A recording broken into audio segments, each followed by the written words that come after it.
Everyone, I'm Sophia Lachica, and I would just like to say welcome to my final speech. Yay, oh my god. So, bago muna tayo magsimula, move, oh my, yun. Mag-quiz muna tayo, no? So, para just to get things off the ground, no?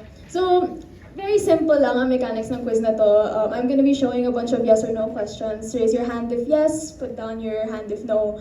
Ayun. And also, huwag kayo matakot na mag-raise hand, guys, kasi ako yung binibidyo. So, and like, your secrets are safe with me. What happens in this room stays in this room. Okay. So, sige. Gino ba kayo? G? Okay. Yay. Move. Oh my God. Ayan. Okay. Sino dito may crush? Taas kamay. Ayos ah. Or at least, nagka-crush at some point. Ayan. Gets. Pangalawa. Putang ina. Do you dream of scenarios with your crush? Gets. Gets. Are there parts of you that change when you're around your crush? Or like, nag-change pa kayo pag gets? Puro ako gets. May point to, guys. And lastly, but not the least, do you get nervous around them? Yeah. And thank you guys for being active in a way sa aking munting quiz. No? So, I ask this question because I am coming toward the end of a crush. And ayoko siyang i-describe kasi like, girl, this is going on YouTube. I don't want to be like outed. But I will say, he's amazing. And he's really amazing. But I can't unfortunately, pursue them for reasons that are way too shameful to be shared into this speech and also are irrelevant. Ayun. But in having had this crush, I ticked all the criteria. I have dreamt of scenarios with them that I will not share because what the fuck. I change when they're around. So, pag nagkaka-crush kasi ako, bukang bibig ko sila. As in like, ika nga ni Olivia Rodrigo, I can't have a conversation if it's not about you. Ganon. And I get very nervous around them. And it manifested recently na parang I had a class sa home college ng crush na to. And I started becoming vigilant every time I went to this building because I was like so scared na baka magmukha, like when we encountered each other, we'd look so awkward and shit like that. So parang I was very much second guessing myself. Ayun. Pero, ayun, toward the end naman. So, you'd think na pagkatapos ng crush na to, something else would await me. Na baka after this speech, magka-meet kita ko sa labas ng AS pa. But siya na pala yung the one. O hindi kaya, baka bigla na lang akong matauhan, na pa-akwads first bigla, and 4 or so years later, lalamangan ko na si Tiffany Uy sa kanyang jiwa. However, this isn't usually the case in the way that I live. If anything, the cycle repeats. Because for the past 14 years, I have been going crush after crush, hyperfixation after hyperfixation, shout out sa mga ADHD dyan, and longing after longing. So siguro magtataka kayo, sorry. Sige po, siguro magtataka kayo na 14 years ako tuluyang nag-year. Pero may basis for this. Kasi at the age of, oh my God. Guys, what the hell? Oh my gosh, thank you.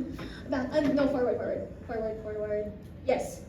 Ayan, so 14 years. Because at the age of 5 years old, I started watching Disney films.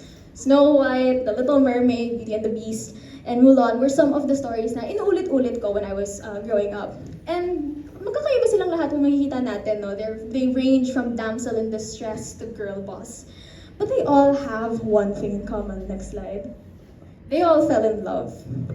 Of course, alam naman natin by now na Disney is no stranger to including or shoving in a romance plotline into literally everything they release.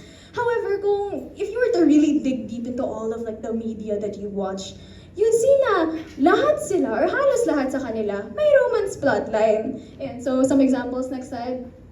One of my favorite sitcoms, Brooklyn Nine-Nine, has Jake and Amy, one of the two main characters, like, go together. Trigger warning sa next slide, it's people kissing. Next. Yeah, in 2022's Darna, they had Darna and Joshua Garcia, whoever his character is, I don't know, come together. And it's not not Valentina, which I'm so fucking pissed at. Like, what the fuck? Anyways, pero yan, literally every book or movie or TV series or song you can think of probably has some form of romance embedded into it.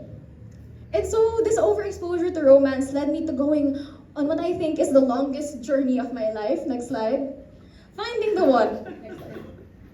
Or at least someone to date. Or at least someone to admire. Or basically anyone that I could make my personality for the next couple of months. Be it someone I could reach out to or not. My classmates, org mates, neighbors, movie stars, Minecraft YouTubers, sometimes even dead musicians.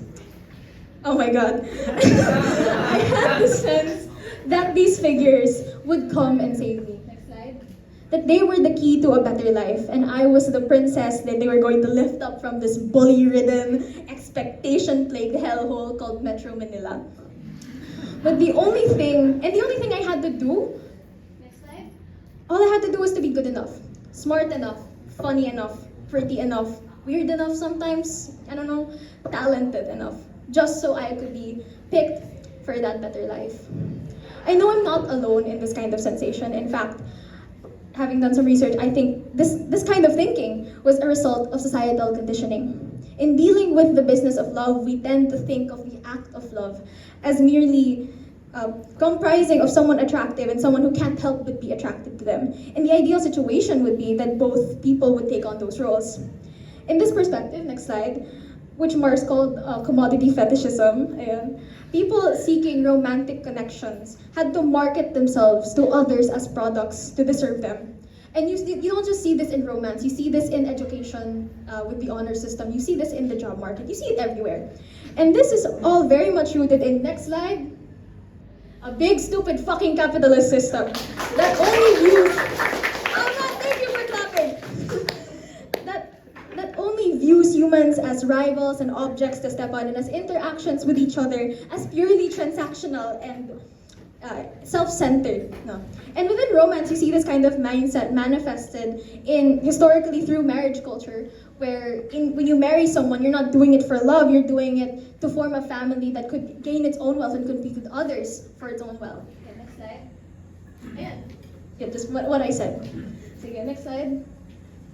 So, over the years though, kahit nagiging less family-oriented na tayo, there's still very much a focus on the finding the perfect person or to be considered the perfect partner. And when you do, usually it becomes you and your partner against the world. And so all these crushes had become a big distraction to me and to my role in the real world. So these crushes made being the real me impossible. Like I had to be saved by them in order to be complete. And it meant ignoring my place in the real world. Now, sometimes I would opt to just think about these people instead of, say, working on tasks for the subjects I chose this semester, or even putting off passion projects because I felt more passionate about thinking about them. And though my experience is quite different, I get the sense that everyone is distracted by romance.